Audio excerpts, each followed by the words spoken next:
अस्सलामुअलैकुम, welcome back to my channel SK world. आज मैं लेकर आई हूँ आप सबके लिए बहुत ही मज़ेदार और बहुत ही शानदार दलीम की रेसिपी। सबसे पहले तो मैं आपको बताती चलूँ कि इसे लोग हलीम भी कहते हैं, जो कि नहीं कहना चाहिए। उसका रीज़न ये है कि हलीम अल्लाह तबारक व तआला का नाम है, इसलिए अदब के लिहाज से इस चीज़ से इज्तनाब करनी चाहिए और इसे दलीम ही कहना चाहिए। और अब हम चलते हैं अपनी दलीम की तरफ। यकीन जाने ये इतनी झटपट तैयार होने वाली है, अब पूरी पूरी रात दलीम के लिए इंतजार करना नहीं पड़ेगा। सिर्फ 2 घंटे में दलीम बना के तैयार कर लें और मेहमानों के आगे पेश करें। और जो इसका टेस्ट है ना, माशाल्लाह से बहुत ही तबाहकुन है। So without wasting of time चलिए वीडियो को स्टार्ट करते हैं। पसंद आए तो लाइक और शेयर करना मत भूलिएगा।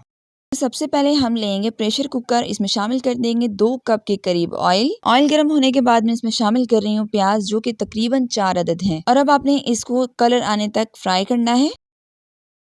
तो जैसे ही प्याज का कलर चेंज हो जाएगा तो आधा प्याज इसमें से हम निकाल लेंगे, जो कि बाद में दलीम के ऊपर डालने के काम आएगा। आपको जितना चाहिए तो आप इसमें से निकाल सकते हैं।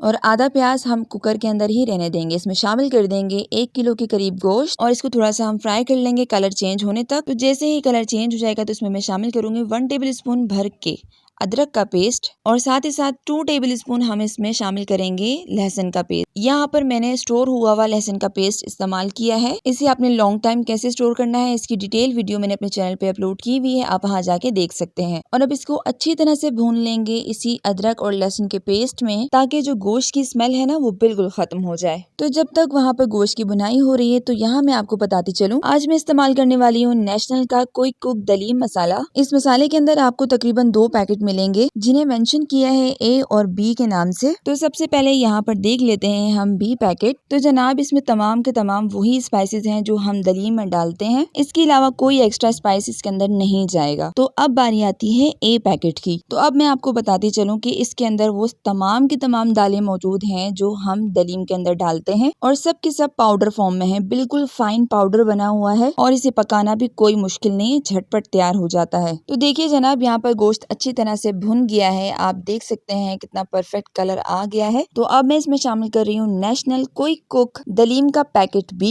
सारा का सारा पैकेट इसके अंदर शामिल कर देंगे। 2 मिनट तक आपने गोश्त को इस मसाले में भूनना है और इसमें शामिल कर देना है पानी, तकरीबन 1 जग के करीब, या फिर आप इतना पानी इसके अंदर शामिल कर दें कि जिसमें ये गोश्त बिल्कुल गल जाए। याद रहे आपने गोश्त को इतना गलाना है कि आपने जब उसको रेजा रेजा करना है तो उसमें आपको कोई मुश्किल ना आए। और अब मैं तकरीबन इसको 30 मिनट तक पकाऊंगी।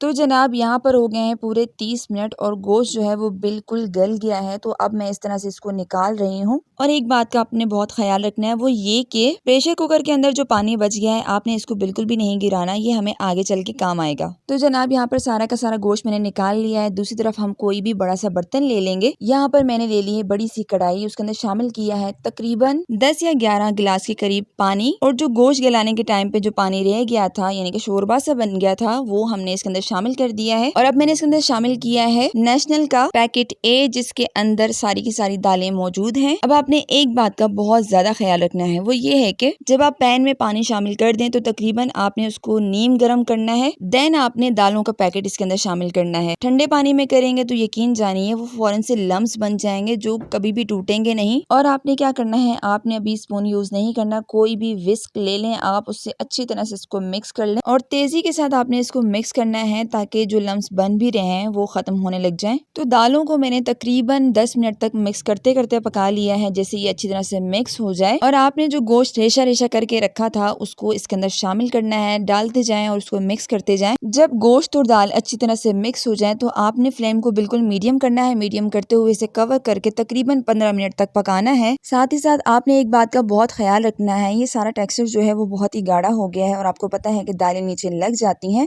तो आपने इसका ढक्कन हटा के बीच में चम्मच चलाते रहना है ताकि ये नीचे ना लगे। तो जनाब इसे मैंने 15 मिनट तक अच्छी तरह से पका लिया है। तो अब बारी आती है गोटा लगाने की, जिसमें बहुत सारे मोहल्ले के लोग जमा होकर गोटा लगाते हैं। नहीं, ऐसा बिल्कुल भी नहीं है।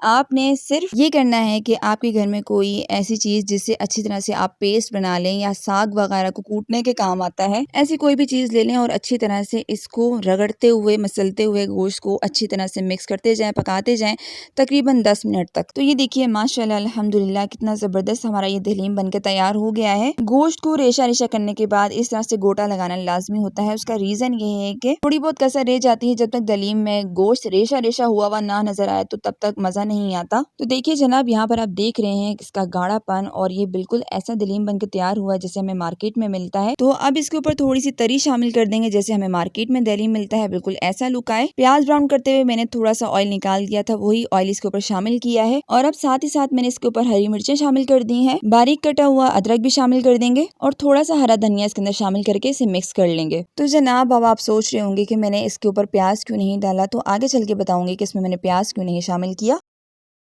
और अब आपने दलीम को किसी बड़े से बर्तन में डाल देना है और इसकी प्रेजेंटेशन इतनी कमाल की करनी है कि इसे देखते ही लोगों के मुंह में पानी आ जाए। तो जनाब बारीक कटा हुआ अदरक हम इसके दरमियान में शामिल कर देंगे और साइड्स में इसकी हम लोग राउंड शेप में थोड़ी सी हरी मिर्चें भी डाल देंगे, साथ ही साथ तली हुई प्याज इसके अंदर शामिल कर देंगे, थोड़ा सा हरा धनिया और लेमन से भी इसको और खूबसूरत बना देंगे। तो चलिए जनाब यहाँ पर हमारा बहुत ही तबाहकुन टेस्ट वाला दलीम बनकर तैयार हो गया है। तो जहाँ आपने इसको पकाने में इतनी मेहनत की है वहाँ उसकी प्रेजेंटेशन भी आपको इतनी स्ट्रॉन्ग करनी चाहिए कि देखने वाले से रहा ना जाए। है ना झटपट तैयार होने वाला और बहुत ही जबरदस्त सा दलीम। इसे आपने जरूर ट्राई करना है और मुझसे शेयर करना है कि आपकी डिश कैसी बनी। इतने कम टाइम में इसका टेस्ट इतना कमाल का था कि मुझे खुद भी यकीन नहीं आ रहा था ये कैसे बनकर तैयार हो गया। तो जल्दी से इस रेसिपी को बनाएं। अपना और अपने चाहने वालों का बहुत सारा ख्याल रखिएगा। मुझे दीजिए इजाजत। अल्लाह हाफिज, फी अमानिल्लाह।